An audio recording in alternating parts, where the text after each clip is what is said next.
విశాఖలోని Saint Paul's theological college 22వ స్నాతకోత్సవం పౌర గ్రంథాలయంలో ఈరోజు ఘనంగా జరిగింది. క్రైస్తవ వేదాంత విద్యలో తర్ఫీదు పొందిన వారికి డిగ్రీలు ప్రదానం చేశారు. కళాశాల founder director principal reverend doctor KVN Paul ఆధ్వర్యంలో జరిగిన స్నాతకోత్సవానికి ఏయూ మాజీ ప్రొఫెసర్, కళాశాల బోర్డు మెంబర్ రెవరెండ్ ఆచార్య బి రత్న ప్రభాకర్ ముఖ్య అతిథిగా హాజరయ్యారు. క్రిస్టియన్ థియాలజీలో పలు కోర్సులు పూర్తి చేసిన విద్యార్థులకు పట్టాలు, పరిశోధకులకు డాక్టరేట్లు అందజేశారు. వీరితో పాటు పలువురికి గౌరవ డాక్టరేట్లు, పాస్టర్లకు ఆర్డినేషన్ ఇచ్చారు. గత 23 ఏళ్లుగా నిబద్ధతతో క్రైస్తవ వేదాంత విద్యలో కరెస్పాండెన్స్ విధానంలో తర్ఫీదునిస్తున్నామని రెవరెండ్ డాక్టర్ కెవిఎన్ పాల్ అన్నారు. బైబిల్ బోధనను, క్రీస్తు ప్రేమను సమాజానికి అందించాలనుకునే సేవకులు క్రిస్టియన్ థియాలజీ చదవడం దైవ సేవతో సమానమని అన్నారు. తమ కళాశాల ద్వారా ఎంతో మంది ఇప్పటి వరకు క్రైస్తవ వేదాంత విద్య అభ్యసించి క్రీస్తు ప్రేమను ప్రకటిస్తూ సేవలో ముందుకు సాగుతున్నారని అన్నారు. కార్యక్రమంలో పలువురు బిషప్లు, పాస్టర్లు, క్రైస్తవ సంఘాల నాయకులు, విద్యార్థులు, కుటుంబ సభ్యులు పాల్గొన్నారు.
ఈరోజు Saint Paul's theological 22nd convocation జరుగుతున్న రోజు. ఇది చాలామందికి ఆనందదాయకమైన రోజు. ఈ సెయింట్ థియాలజికల్ ఇన్స్టిట్యూట్ వైజాగ్లో 2002లో ప్రారంభించి ఇప్పటికీ సుమారు మనకి 23 సంవత్సరాలైంది, 24వ సంవత్సరం.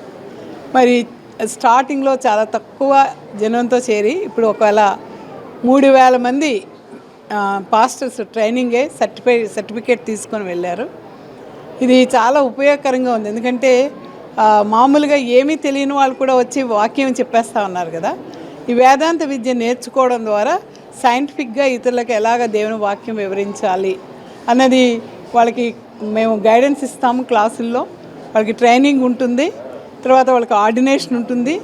ఈ కాలేజీ స్టార్టింగ్ అంతా కూడా దీనికి డైరెక్టర్గా, ప్రిన్సిపల్గా ఉన్నటువంటి డాక్టర్ ఎన్ పాల్ గారు చాలా కష్టపడి దీన్ని ఇంతవరకు నడిపించారు. ఈరోజు ఆంధ్రప్రదేశ్లో అనేకమైన బ్రాంచెస్తో ఈ యొక్క కాలేజ్ నడుస్తూ ఉంది. ప్రత్యేకంగా మరి కడప నుంచి కానివ్వండి, విజయవాడ నుంచి, రాజమండ్రి, పొన్నూర్, చాలా ఏరియాస్ నుంచి స్టూడెంట్స్ రావడము, కొన్నిసార్లు అవుట్ ఆఫ్ ద స్టేట్ కూడా వస్తూ ఉన్నారు. కనుక ఇది స్టార్ట్ అయ్యి అలాగా దినదిన ప్రవర్ధమానం జరిగి దేవుని మహాకృపను బట్టి ఈరోజు మరి 22వ కాన్వకేషన్ జరుపుకోవడానికి దేవుడు అవకాశం ఇచ్చాడు. ఈ కాలేజీలో CTH, DTH, BTH, MDO, MTh, అలాగే డాక్టరేట్ ప్రోగ్రామ్ ఉన్నది. అవి కాకుండా ఎంతోమంది సర్వీసెస్ని గుర్తించి మేము హానరీ డాక్టరేట్స్ కూడా వారి మంచి పనులను బట్టి మేము గుర్తించి వాళ్ళకి ఇవ్వటం జరుగుతుంది. అవి కాకుండా ఈ థియాలజికల్ కంప్లీట్ అయిన వాళ్ళకి మరి రెవరెండ్ ఆర్డినేషన్ కార్యక్రమం, అలాగే బిషప్లు కూడా ఇస్తున్నాము. ఈ కాలేజీ ఎజెండా ఏంటంటే మంచి పనులు చేసేవారిని గుర్తించటము, మంచిని పంచటము. యేసు ప్రభు గారు మాకు నేర్పించింది ఏంటంటే మంచి చేయమని చెప్పారు. కాబట్టి మేము మంచి చేయాలని కోరుకుంటూ మాకు ఈ మీడియా వారు అవకాశం ఇచ్చారు. అలాగే ప్రజలకు కూడా మా నినాదం ఏంటంటే మంచిని గుర్తించండి, మంచిని పొందండి, మంచి చేయమని మేము తెలియపరుస్తూ ఈ కాలేజీలో 22వ కాన్వకేషన్లో మేమందరికీ కూడా ఈ విషయం తెలియపరుస్తున్నాం.